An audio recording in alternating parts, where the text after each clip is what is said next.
the goal I had was to reduce this drying time from 3 or 4 hours to under an hour. And I thought if I could do that, well, then I'd really have something new. So the first thing I thought of was microwave, because, you know, microwaves are fast. And so I called a friend of mine and I said, what did he think about microwave drying? And he said, well, I'll talk to my father. His father was a specialist, a microwave specialist. He said, just use vacuum.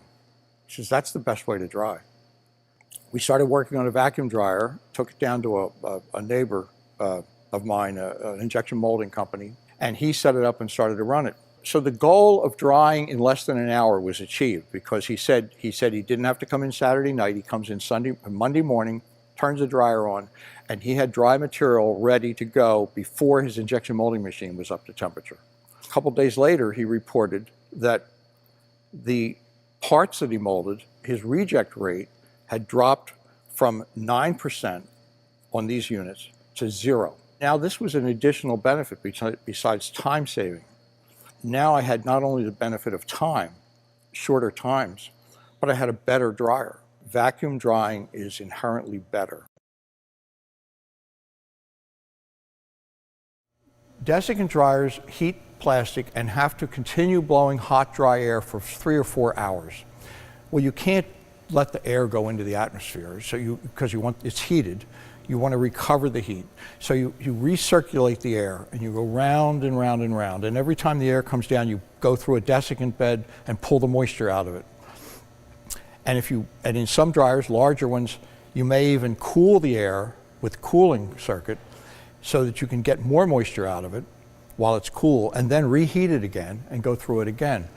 Well, there's two big problems with that. You're heating and cooling, heating and cooling, heating and cooling, so you're using a lot of energy. And the recirculation is degrading, to some extent, degrading the plastic. Now, that's not true of all plastics, but in some cases, in some plastics, it's very true. Nylon, PET, polycarbonate, they all would prefer not to be heated for 4 hours before they're processed. We don't do that. We blow hot air in the bottom and we vent to the atmosphere. When we detect warm air coming out of the top, we shut the blower off, because we know that 90% of this hopper is up to temperature, and only the top 10% is maybe not quite up to temperature, and we just shut the blower off and we shut the heater off. That's a tremendous energy savings, and it also means that the plastic is only exposed to the heat for 20 minutes or 40 minutes if there's 2 batches in here. And we don't have to worry about a filter, because we're not bringing that air back, which may have dust in it. So we don't have to have a filter, which means it's low maintenance. Also, we don't have desiccant, which means there's no desiccant maintenance. Desiccant doesn't last forever. You have to change it. It tends to degrade. Nothing degrades. This is a vacuum. It'll work the same in 10 years as it does today. Talk about what I consider to be the most important aspect of vacuum drying versus desiccant drying, and that's energy savings. Generally, when people tell you there's energy savings, they're talking about a little bit. I'm talking about a lot, and I'm going to show you that with this chart. This is a graph. Let me just explain. On the left side here is watts per kilo. This is the energy that you consume per kilogram or per pound of energy that you dry and that you have to heat and dry. It starts at 0, which we'll call ambient temperature, the temperature of the plastic when it enters the dryer, which we've designated to be 80 degrees Fahrenheit or 26 C. Your target drying temperature, in this case, we're drying ABS, and our target drying temperature is 180 degrees Fahrenheit or 82 C. That's your target. That's what the dryer is going to raise the temperature. The dryer is going to bring the temperature to that level. This is the level that your injection molding machine has to get the plastic in order to inject it. And I've written that down as 380 Fahrenheit or 193 C. So one way or another in your process, you have to raise the temperature of the plastic to this point in order to inject it. If you don't have a dryer, then your injection molding machine will take it at ambient temperature and raise the temperature. There is a calculated amount of energy required to do that. And it's here. It's 66 watts per kilogram to raise the temperature from ambient to injection molding temperature. Your dryer takes it 1/3 of the way. Every dryer does that.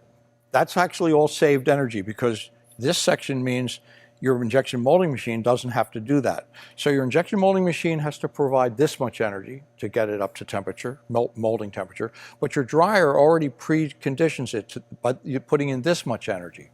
Now the 3 bars are vacuum dryer, the best desiccant dryer on the market that we could find, and basically popular desiccant dryers, which represent probably 95%, if not more, of the dryer market. I'm sure that if you're running a desiccant, a wheel dryer today, it's one of these. The point of this chart is to say every dryer has to put that much heat in there. And it's not the fault of the dryer that they have to do that. They're actually helping the injection molding machine. It's what you use above that line that is what I'll call wasted, or its sole purpose is to dry the material. This is what vacuum drying does. It uses an additional 8 watts per kilogram. This is what the best desiccant dryer on the market we could find does. It uses an additional 38 watts per kilogram.